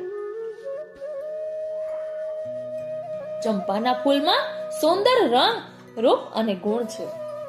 સુંદર મોહક મીઠી સુવાસ છે, છતાં ભ્રમર તેની પાસે આવતો નથી. તેમ દેવી જીવો પણ અહંતા મમતા રૂપી સંસારમાં ફસાઈ જઈને પોતાનો મૂળ સ્વરૂપ ભૂલી ગયા છે. આવા જીવોમાં દેખાવની સુંદરતા છે, લૌકિક ગુણોની સુવાસ છે, કેટલાક કાર્યોની સુંદરતા જોવા મળે છે, તેમ છતાં અલૌકિક પ્રેમના ભોગી ભ્રમર જેવા પ્રભુ તેમનાથી દૂર રહે છે. આવા ચંપા જેવા ઉપેક્ષિત દૈવી જીવોનો ઉદ્ધાર કરવાનું સામર્થ્ય કૃપા શક્તિ રૂપ કેવળ શ્રી વલ્લભમાં હોવાથી આવા નિસાધન દૈવી જીવોને શરણે લેવા પોતે પ્રગટ થયા છે તેમ સૂચવવા માટે ચંપારણ્યમાં પ્રગટ થવાનું ઉચિત માન્યું, જ્યાં પહેલા ચંપાના વનો હતા. તેવી જ રીતે પરબ્રહ્મ શ્રી કૃષ્ણવત શ્રી વલ્લભની ષોડશ લીલાનું ભાવદર્શન કરીએ. એટલે વસ્તુતઃ પ્રશ્ન એવો આપણે જે કહીએ છીએ તે અહીં સમજી શકાશે કે જે લીલા શ્યામ સુંદરે કરી છે સારસ્વત કલ્પમાં, તે લીલા શ્રી વલ્લભે પણ અત્યારે કરેલી છે. શ્રી કૃષ્ણ લીલા પૂતના ઉદ્ધાર, શ્રી વલ્લભ લીલા પૂત કહેતા પવિત્રના એમનો ઉદ્ધાર કર્યો. શ્રી કૃષ્ણે તૃણાવર્તનો ઉદ્ધાર કર્યો. શ્રી વલ્લભે વાયુ વંટોળ ભ્રમ નિવારણ કરી સન્માર્ગ દ્રષ્ટા થઈ ઉદ્ધારનું કાર્ય કરી. શ્રી કૃષ્ણે શક્ટાસુરનો ઉદ્ધાર કર્યો. શ્રી વલ્લભે ભજન વગર કાષ્ઠ એટલે કે જે લાકડા જેવા છે એમને ભજન શીખવાડી તુલસી કાષ્ઠ માલાથી દૈવીજનનો ઉદ્ધાર કર્યો. શ્રી કૃષ્ણે માખણ ચોરી લીલા કરી અને શ્રી વલ્લભે પાપને ચોરવા વાળી લીલા કરી. શ્રી કૃષ્ણે બકાસુરનો ઉદ્ધાર કર્યો. શ્રી વલ્લભે અવિદ્યારૂપી કવકવાદીઓનો ઉદ્ધાર કર્યો. શ્રી કૃષ્ણે ધેનુકાસુરનો ઉદ્ધાર કર્યો. શ્રી વલ્લભે માયાવાદી રાસભનનો ઉદ્ધાર કર્યો. શ્રી કૃષ્ણે વન વન ગૌચારણ કરી ગૌ સેવા કરી. શ્રી વલ્લભે પૃથ્વી પ્રદક્ષિણા કરી ગૌ વેદ ગો એટલે કે વાણીને પ્રગટ કરી સેવા સિદ્ધ કરી. ગૌવાણી જો વેદકી કહીએ શ્રી ભાગવત લે અવગાહી. ત્યારબાદ શ્રી કૃષ્ણે વેણુનાથથી ગોપીને મોહિત કરી કામનો પરાસ્ત કર્યો અને શ્રી મહાપ્રભુજીએ શ્રી ભાગવત સુબોધિનીજી વગેરે સંભળાવી જીવનને સેવા ફળ આપી કામ નિરાસન કર્યું. શ્રી કૃષ્ણે દાવાગ્નિનું પાન કર્યું. શ્રી વલ્લભે લોભ મોહ મદરૂપી દાવાગ્નિ સમાન જ્વાલા દૂર કરી. શ્રી કૃષ્ણે ગોવર્ધન ધારણ કરી વ્રજની રક્ષા કરી. શ્રી વલ્લભે સંસારરૂપી ભય જે ઇન્દ્ર કોપ તેનો શ્રીનાથજીની છત્રછાયા આપી રક્ષા કરી. શ્રી કૃષ્ણે શ્રી દામા આદિ સાથીઓની સાથે લીલા સુખદાન માણ્યું અને શ્રી વલ્લભે દામોદરદાસ હરસાની કૃષ્ણદાસ મેઘન વગેરેની સાથે ભગવદ રસદાન માણ્યું. શ્રી કૃષ્ણને નંદનંદન કહીએ છીએ, શ્રી વલ્લભને દ્વિજનંદન કહીએ છીએ. શ્રી કૃષ્ણ વ્રજમાં બિરાજ્યા. શ્રી વલ્લભ ચંપારણ્યથી કાશી બિરાજ્યા. શ્રી કૃષ્ણ સમસ્ત દેવતા વ્રજમાં પધારી પરાસ્ત થયા. શ્રી કૃષ્ણની લીલામાં આપણે જોઈએ તો સમસ્ત દેવતા વ્રજમાં પધારી પરાસ્ત થયા અને શ્રી વલ્લભની લીલામાં સેવા માર્ગ બતાવી સમસ્ત લોકાલોકના દેવ માનવ ઋષિ ગંધર્વ આદિને પરાસ્ત કર્યા. શ્રી કૃષ્ણે મહારાસ કર્યો. શ્રી વલ્લભે શ્રી કૃષ્ણની રાસલીલાના ભગવદીઓને પ્રત્યક્ષ દર્શન કરાવ્યા. રાસ અમે નાચત લાલ બિહારી. ત્યારબાદ શ્રી કૃષ્ણે વ્રજમાં 11 વર્ષ બિરાજ્યા. શ્રી કૃષ્ણ વ્રજમાં 11 વર્ષ બિરાજ્યા અને શ્રી વલ્લભ વ્રજમાંથી 11 વિગ્રહ એટલે કે 11 સ્વરૂપ પધરાવીને પુષ્ટ કર્યા. બોલો શ્રી વલ્લભાધીશ કી જય. શ્રી ગુસાઈજી પરમ દયાલ કી જય. હવે છે માર્ગ રીત દિખાઈ પ્રગટવે માર્ગ રીત દિખાઈ. સેવા રીત પ્રીત વ્રજ જનકી જનહિત જગ પ્રગટાઈ પ્રગટવે માર્ગ રીત દિખાઈ. એક સુભાષિતમાં સેવાને પરમ ગહન ધર્મ માનવામાં આવતા એને યોગીઓ સુધી ને માટે અગમ બતાવ્યો છે. સેવા ધર્મો પરમ ગહનો યોગી નામ પત્ય ગમ્ય. આથી સેવા ધર્મની ગહનતા અને અગમતાનું પરિજ્ઞાન થાય છે. આ અગમ સેવા ધર્મની શ્રી વલ્લભાચાર્યજીએ પુષ્ટિ માર્ગીય સેવાના રૂપમાં ભક્તજનોને માટે સુગમ બનાવી દીધી છે. અહીં એ બતાવ્યું છે કે પુષ્ટિ માર્ગીય સેવાનું શું રૂપ છે અને એના કેટલા પ્રકાર છે. પુષ્ટિ માર્ગીય સેવા અને પૂજામાં અંતર છે. સામાન્ય રીતે સેવા અને પૂજા સમાનાર્થક શબ્દ સમજવામાં આવે છે, પરંતુ પુષ્ટિ માર્ગના પ્રવક્તા શ્રી હરિરાયજીએ એમાં અંતર બતાવ્યું છે. એ કહે છે કે લૌકિક યુક્તિથી ઉપાસ્ય દેવની સ્નેહપૂર્વક કરેલી પરિચર્યા એ સેવા છે અને સ્નેહ સહિત કેવળ શાસ્ત્રીય વિધિના આગ્રહથી કરવામાં આવેલી દેવ અર્ચના એ પૂજા છે. સેવાયામ લૌકિકી યુક્તિ તથા સ્નેહો નિયામક પૂજયામ તુ વિધિ સ્નેહ વિરુદ્ધ ઇતિ નિશ્ચય. સેવાનું પ્રચલન પુષ્ટિ માર્ગીય પુષ્ટિ સંપ્રદાયમાં છે અને પૂજા મર્યાદા માર્ગીય સંપ્રદાયોમાં પ્રચલિત છે. સેવાને માટે વર્ણ, જાતિ, લિંગ વગેરેનું કોઈ પણ બંધન નથી. જ્યારે પૂજા કરવાનો અધિકાર ફક્ત દ્વિજોને એટલે કે બ્રાહ્મણોને આપવામાં આવ્યો છે. કૃષ્ણ સેવાનું મહત્વ શ્રી વલ્લભાચાર્યજીએ સિદ્ધાંત મુક્તાવલીના આરંભમાં જ બતાવ્યું છે. ભક્તજને નિરંતર કૃષ્ણ સેવા કરતા રહેવું જોઈએ. આથી સાંસારિક દુઃખોની નિવૃત્તિ થશે અને તેને બ્રહ્મનો બોધ થશે. કૃષ્ણ સેવા સદા કાર્યા માનસી સા પરામતા. કૃષ્ણ સેવા સદા કાર્યાત સંસાર દુઃખસ્ય નિવૃત્તિ બ્રહ્મ બોધનમ. સિદ્ધાંત મુક્તાવલી. ત્યારે તે પરબ્રહ્મ કૃષ્ણના દિવ્ય પ્રેમને પ્રાપ્ત કરવાનો અધિકારી થશે. શ્રી આચાર્યજીએ અંતઃકરણ પ્રબોધ ગ્રંથમાં બતાવ્યું કે કૃષ્ણથી વધીને કોઈ અન્ય ઉપાસ્ય દેવ નથી. કૃષ્ણાત પરમ નાસ્તિ દૈવમ. એટલા માટે વ્રજાધીશ કૃષ્ણ જ સદૈવ સર્વભાવથી ભજન કરવા યોગ્ય છે. ચતુશ્લોકીમાં વર્ણન છે ને, સર્વદા સર્વભાવેન ભજનીયો વ્રજાધિપ. અહીંયા ભજ સેવાયામ સૂત્રની અનુસાર ભજનનો અભિપ્રાય પણ સેવાથી જ છે. શ્રી આચાર્યજીએ શ્રી સુબોધિનીજીમાં ભજનને જ સેવા બતાવી છે. અસ્મિન માર્ગે ભજનમ સવૈવ. આપના મત અનુસાર સેવાને સર્વભાવથી કરવી જોઈએ. ભાવનાથી સિદ્ધ થાય છે. એનાથી અતિરિક્ત કોઈ બીજું ઉત્તમ સાધન નથી. ભાવો ભાવનયા સિદ્ધ સાધનમ નાન્ય દિશ્યતે. સંન્યાસ નિર્ણયમાં આ વર્ણન છે. આ પ્રકારે ભાવયુક્ત સેવાનું ઘણું મહત્વ છે. હવે સેવાના વિવિધ પ્રકાર જોઈએ તો પુષ્ટિ માર્ગીય સેવાના બે મુખ્ય પ્રકાર છે. એક ક્રિયાત્મક સેવા અને બીજી ભાવનાત્મક સેવા. ક્રિયાત્મક સેવા પણ બે પ્રકારની છે. એક તનુજા અને બીજી વિત્તજા. અને ભાવનાત્મક સેવા માનસી છે. આ રીતે તનથી કરેલી સેવા તનુજા છે, ધનથી કરેલી સેવા વિત્તજા છે અને મનથી કરેલી સેવા માનસી છે. શ્રી આચાર્યજીના મત અનુસાર સેવાનો ઉદ્દેશ છે ચિત્તને ભગવાન શ્રી કૃષ્ણમાં અનન્ય ભાવે જોડવું. એટલા માટે આપશ્રીએ સર્વપ્રથમ તનુજા અને વિત્તજા સેવા કરવાની આવશ્યકતા એટલે કે જરૂરિયાત બતાવી છે. ચેતસ્તત પ્રવણમ સેવા તત્સિદ્ધયે તનુ વિત્તજા. સિદ્ધાંત મુક્તાવલીમાં આ વર્ણન છે. પોતાની જાતે અને સ્ત્રી પુત્રાદિ અને કુટુંબ પરિવાર દ્વારા કરેલી શારીરિક પરિચર્યાને તનુજા કહેવાય છે અને ધન સંપત્તિ અને તેના સંબંધિત બધા સાધનોથી કરવામાં આવેલી સેવા વિત્તજા કહેવાય છે. તનુજા સેવાથી જીવની અહંતા અને વિત્તજા સેવાથી મમતાની નિવૃત્તિ થાય છે અને ભક્તિભાવ દ્રઢ થાય છે. ત્યારે કઈ સેવા કરનાર માનસી સેવા કરવાને યોગ્ય બને છે. શ્રી આચાર્યજીએ માનસી સેવાને સર્વોપરી બતાવી છે. માનસી સા પરામતા. પરંતુ એની સિદ્ધિ તનુવિત્તજા પ્રકારવાળી ક્રિયાત્મક સેવાની અનંતર જ થાય છે. એટલા માટે તનુજા વિત્તજા સેવાને સાધનરૂપ અને માનસી સેવાને ફલરૂપ કહેવામાં આવી છે. વલ્લભાખ્યાનમાં વર્ણન આવે છે ને, 7મા વલ્લભાખ્યાનમાં, આપ સેવા કરી શીખવે શ્રી હરિ ભક્તિ પક્ષ વૈભવ સુદ્રઢ કીધો. આપની લીલા તે વદન પોતે કહી ઉચ્ચાર આનંદ અધિક દીધો.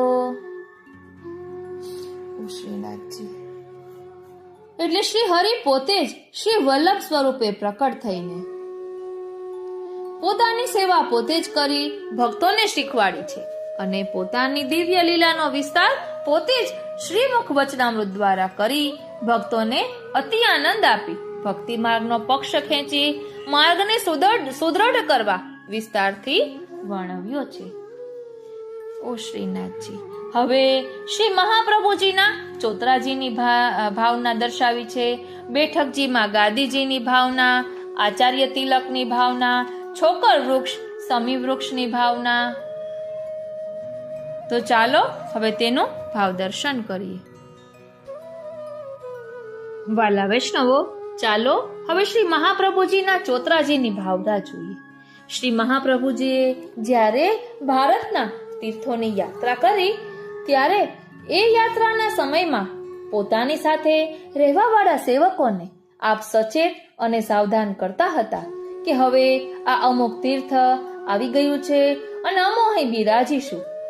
આચાર્યશ્રીની આ પ્રમાણેની આજ્ઞાને સાંભળીને સાથે રહેવાવાળા સેવક જ્યાં સુધી આપ શ્રી મહાપ્રભુજી રસ્તે ચાલવાનો શ્રમ નિવારણ કરે ત્યાં સુધી આપ શ્રી લાયક શુદ્ધ અને પવિત્ર માટીનો એક ચોતરો સિદ્ધ કરી દેતા અને તેને તીર્થના જળ અને રજથી લીપી અને પોતાને વ્યવસ્થિત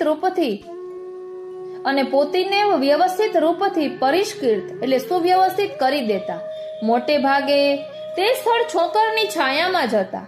આ ચોતરો એટલા પ્રમાણથી માપથી બનતો કે ત્યાં નિત્ય હવન, ભાગવત પાઠ, પોતાના શ્રી ઠાકોરજીની સેવા, સંધ્યાવંદન, જપ પાઠ અને ધર્મ ઉપદેશ સરળ રીતે થઈ શકતા. એ ચોતરા એટલા માટે હતો કે સેવક અને સ્વામી સમાન સ્તર પર કે સાથે નથી બેસી શકતા. સ્વામીની સાથે જ્યારે સેવક હોય ત્યારે બેસવાનો નિયમ નથી, ઊભા રહેવાનો નિયમ છે. સ્વામી જ્યારે આજ્ઞા આપે કે બેસી જાઓ ત્યારે વિશેષ પદ્ધતિથી સ્વામીની ડાબી જમણી બાજુએ બેસી શકતા. પરંતુ સ્વામીનું સ્થાન તો સેવકથી ઊંચું જ હોવું જોઈએ. અતઃ શ્રી મહાપ્રભુજીએ પોતાના સેવકોની દ્વારા સિદ્ધ કરેલ ઉન્નત સ્થળનો અંગીકાર કર્યો, જ્યાં જેટલો પ્રાકૃતિક મનોરમ વિચારધારાના પોષણને સિદ્ધ અને સૌભાગ્ય સ્થળ હોય છે તેમનો લાભ લેવાને માટે દેવતા, તીર્થ, વન, નદી, પર્વત, અજ્ઞાત અને અદ્રશ્ય શક્તિઓ પણ લાભ લેવા પધારે છે. ઉપરોક્ત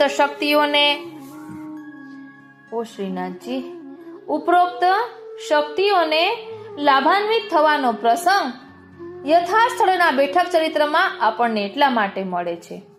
જ્યાં આવા સ્થળે શ્રી આચાર્યજી બિરાજે છે ત્યાં વેદ, ઉપનિષદ, કર્મકાંડ પોતાના અંગોની સાથે ધર્મ સાક્ષાત શ્રી ઠાકોરજી સદેહ સ્વરૂપથી બિરાજે છે. આ શ્રી બેઠકજીની આરાધના નિસંદેહ ધર્મના મંદિરની આરાધના છે. અહીં કોઈ પણ પ્રકારની ત્રુટિ અથવા અવગુણના દર્શનની આવશ્યકતા નથી. આપણે ફક્ત એટલું જ પરસ્પરથી સમજવાનું છે કે સર્વત્ર ધર્મની ચર્ચાઓ તો છે અને તે માત્ર આજ્ઞાત્મક સ્વરૂપથી છે. એ આજ્ઞાઓમાં સંદેહ નિવૃત્તિની ગુંજાઈશ નથી. આચાર્યશ્રીની બેઠક ચરિત્રાવલીથી જે રીતે ધર્મ સંદેશ પ્રસારિત કરવામાં આવી રહ્યો છે એમાં ધર્મનું નિસંદેહ સ્વરૂપ પણ સામે આવે છે. ઉદાહરણને માટે ભાગવત ધર્મની નિસંદેહતાનું સ્વરૂપ શ્રી સુબોધિનીજી છે. શ્રી બેઠકજી આપણા જેવા જીવને માટે સર્વસ્વ છે. શ્રી બેઠકજીના માટે જે ચોતરાજીનું સ્વરૂપ નિર્માણ કરવામાં આવે છે ત્યાં જે રજનું એટલે કે માટીનું પોતનું થાય છે તે તીર્થની રજ હોય છે. આપણે બધા વૈષ્ણવો એ રજમાં બેસીને પોતાને ધન્ય માનીએ છીએ, પરંતુ શ્રી મહાપ્રભુજી જ્યારે તે રજના ચોતરા ઉપર બિરાજે છે ત્યારે તે તીર્થ પોતાને ધન્ય માને છે. સકલ તીર્થ સનાથ કીધા. માનસી સેવાના પ્રકારમાં જે ક્રિયામાં ભાવના રાખવામાં આવે છે તે ભાવના વિપ્રયોગ દશા હોય છે, જેમ નંદાલયની લીલા સંયોગ હોય છે. હવે છોકર એટલે કે સમી વૃક્ષની ભાવના ઓ શ્રીનાથજી તો અહીં સમજાવે છે કે ઘણું ખરું કરીને બધી શ્રી મહાપ્રભુજીની બેઠકો સમી વૃક્ષની નીચે છે. આ સમી વૃક્ષ છે ને એ ધર્મનું સ્વરૂપ છે. જેમ પીપળો વિષ્ણુનું સ્વરૂપ છે એવી રીતે સમી વૃક્ષને સમજવું. ધર્મના આરાધ્ય સ્વરૂપ પુરાતન કાળમાં અગ્નિ છે. સમી વૃક્ષ કાષ્ઠથી ઉત્પન્ન અગ્નિ ધર્મનું સ્વરૂપ છે. આચાર્ય શ્રી વલ્લભ આ ધર્મરૂપ અગ્નિથી પ્રગટ્યા છે. આ વિચારથી સમી વૃક્ષનું અને શ્રી વલ્લભનું આંતરિક ભીતરના સ્વરૂપમાં સમાનતા છે. અતઃ મોટે ભાગે સમી વૃક્ષની નીચે આપ બિરાજ્યા છે. શ્રીમદ ભાગવતજીમાં રાજા પરીક્ષિતને શ્રાપ આપવા વાળા ઋષિ બાલકના પિતા સમીક ઋષિ હતા. જેમની જાણકારીથી એવો નિષ્કર્ષ મળે છે કે જે શમી વૃક્ષની નીચે યજ્ઞાદિક કર્મ કરે છે એ શમીક ઋષિ છે. અને આ ઋષિ અહીં શમી વૃક્ષ નીચે બીજાના ઉદ્ધારની વાત વિચારે છે. શ્રી આચાર્ય ચરણ પણ શમી વૃક્ષ નીચે બિરાજમાન થઈને કોઈને કોઈના ઉદ્ધારની જ વાત વિચારે છે. આપ શ્રીએ આજીવન સાદું, સરળ અને સંયમી જીવન ગાળ્યું છે. શ્રી મહાપ્રભુજીએ આજીવન સાદું, સરળ અને સંયમી જીવન ગાળ્યું છે. સફેદ ધોતી અને ઉપરણા, ખુલ્લા ચરણારવિંદ, બને ત્યાં સુધી ગામ બહાર જળાશયના કિનારે જ મુકામ, સેવા અને સ્મરણને જ જીવનના મુખ્ય કાર્યો બનાવ્યા અને પોતે તે કાર્યો આચરી બતાવ્યા. ઝાડ અને ઝૂંપડી પસંદ કર્યા. શ્રી મહાપ્રભુજી કાયમ છોકરના એટલે કે ખીજડાના વૃક્ષને પસંદ કરતા, કેમ કે આ વૃક્ષના પાન નાના અને કાંટા ખૂબ જ હોય છે. તેની છાયા અલ્પ હોય છે. તેમ સૂચવે છે કે કાંટા જેવા વિચાર અને વર્તનવાળા દુષ્ટ જીવો અલ્પ છાયાની જેમ લૌકિક સુખમાં રચ્યા પચ્યા રહે છે. એમનો ઉદ્ધાર કરવા માટે આપનું પ્રાકટ્ય થયું છે. જે અનાથ છે, જેમનો કોઈએ સ્વીકાર નથી કર્યો, એમને આપે સનાથ કર્યા છે. તેથી આપ છોકરનો વૃક્ષ પસંદ કરતા. હવે બેઠકજીમાં ગાદીજી એટલે કે સિંહાસનની ભાવના. આચાર્ય અને ભગવાનમાં ફરક નથી હોતો. ભાગવતજીના 11મા સ્કંધમાં આચાર્ય મામ બીજાનિયત એવું શ્રી કૃષ્ણનું વાક્ય છે. આથી સિદ્ધ થાય છે કે શ્રી ઠાકોરજી અને શ્રી આચાર્યજી એક જ રૂપ હોય છે. જ્યારે કોઈ આચાર્ય ભૂતલ ઉપર પધારે છે ત્યારે સ્વયં ભગવાન પોતાના સિંહાસન પર પરમધામમાં જે ગાદી તકિયા પોતાને માટે અંગીકાર કરે છે ને, તે ગાદી તકિયા તે આચાર્યને માટે સ્વયં ભગવાન મોકલાવે છે. આ ગાદી તકિયા ધર્મરાજ્ય સિંહાસન કહેવાય છે. આ ગાદી તકિયામાં વેદ, ઉપનિષદ સહિત બધા શાસ્ત્રોનો સાર હોય છે. આ શાસ્ત્રોનો સાર ની ગોદીમાં શ્રી આચાર્યજી બિરાજે છે. ઓ શ્રીનાથજી. અને શાસ્ત્રરૂપી શસ્ત્ર બળથી ધર્મરાજ્યની રખેવાળી કરે છે અને સમય સમય પર ધર્મનો વિજય કરાવે છે. બોલો શ્રી વલ્લભાધીશ કી જય.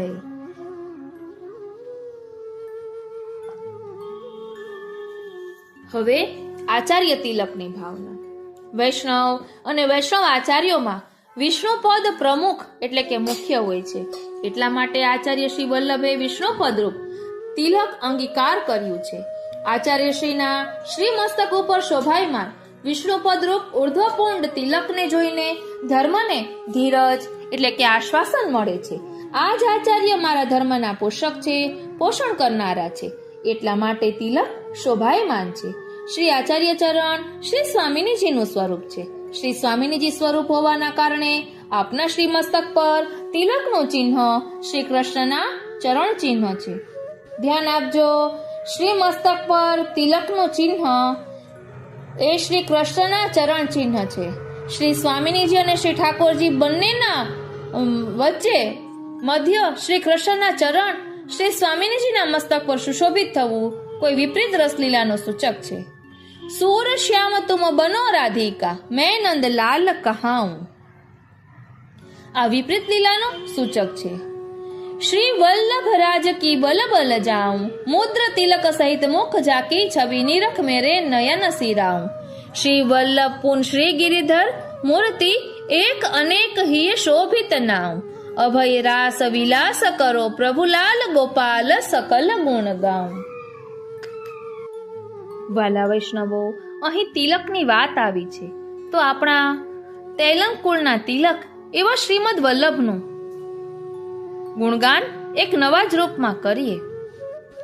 તેલંગ તિલક શ્રીમદ વલ્લભ, તેલંગ તિલક શ્રીમદ વલ્લભ. કંઠ ઉપરણા સુંદર ધોતી, કંઠ ઉપરણા સુંદર ધોતી, ભાલે ઝળકે હીરા ને મોતી, ભાલે ઝળકે હીરા ને મોતી. તેલંગ તિલક શ્રીમદ વલ્લભ. નહીં હીરા મોતીની માળા, નહીં હીરા મોતીની માળા, સાદી રચના તુલસીની માળા, સાદી રચના તુલસીની માળા, મુખ કાંતિની શોભા નિહાળી, મુખ કાંતિની શોભા નિહાળી, મંદ હાસ્યને રસ ભરી વાણી, મંદ હાસ્યને રસ ભરી વાણી, તે લંગ તિલક શ્રીમદવલ્લભ.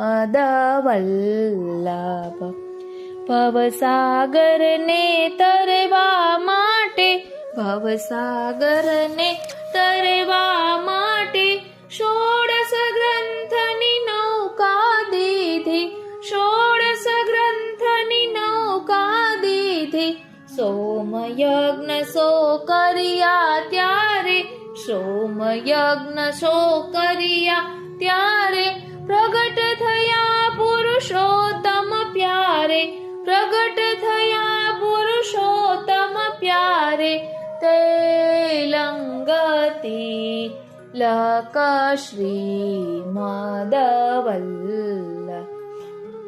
તે લંગતી લક શ્રીમદવલ્લભ. અમૃતવાણી મુખથી ઝરતી, અમૃતવાણી મુખથી ઝરતી, ગંભીર વાણી કરુણા મૂર્તિ, ગંભીર વાણી કરુણા મૂર્તિ, જે જન વલ્લભ શરણે આવે, જે જન વલ્લભ શરણે આવે, ભક્તિ તણો અમૃત રસ પાવે, ભક્તિ તણો અમૃત રસ પાવે, તે લંગતી લક શ્રીમદવલ્લભ, તે લંગતી લક શ્રીમદવલ્લભ. વાલા વૈષ્ણવો, અહીં ધોતી ઉપરણાની વાત આવી, મહાપ્રભુજીના શ્રૃંગારની વાત આવી, તો હવે શ્રી વલ્લભ સર્વસ્વમાં શ્રી મહાપ્રભુજીના ધોતી ઉપરણા ધરવાનો ભાવ, શ્રી મહાપ્રભુજીની કેશાવલીનો ભાવ, શા માટે આ ખુલ્લા કેશ રાખે છે ત્યારે તેનો શું ભાવ છે, ભક્તો પર કઈ રીતે કૃપા વરસાવે છે, શ્રી મહાપ્રભુજીના શ્રૃંગારનો શું ભાવ છે, બેઠકજીમાં શ્રૃંગાર અંગીકાર કરાવવામાં શ્રી મહાપ્રભુજીનું પુરુષોત્તમ સ્વરૂપ છે. આ બધું જ ખૂબ જ વિસ્તારથી ભાવના સહિત અહીં સમજાવ્યું છે. શિખાનો શું ભાવ છે, યજ્ઞોપવિત, કંઠી, આ બધા વિશે અહીં સમજાવ્યું છે. ત્યારબાદ શ્રી મહાપ્રભુજીના પાદુકાજી, ચરણારવિંદની ભાવના, આ બધું વર્ણન આપણે આવતા પાઠમાં જોઈશું. કારણ કે શ્રી વલ્લભ સર્વસ્વ, તો એની પાછળનો શું મહિમા છે તેનું ભાવ દર્શન આપણે જરૂરથી કરીશું. આજનો આ સત્સંગ શ્રીનાથજી, શ્રી યમુનાજી, શ્રી મહાપ્રભુજીના ચરણારવિંદમાં સમર્પિત કરું છું અને એ જ વિનંતી ધરું છું કે અહીં દર્શાવેલા ભાવને અમે અમારા આત્મપટલ પર ધારણ કરી શકીએ એવી કૃપા કરો. બોલો શ્રી વલ્લભાધીશ કી જય. જય શ્રી કૃષ્ણ.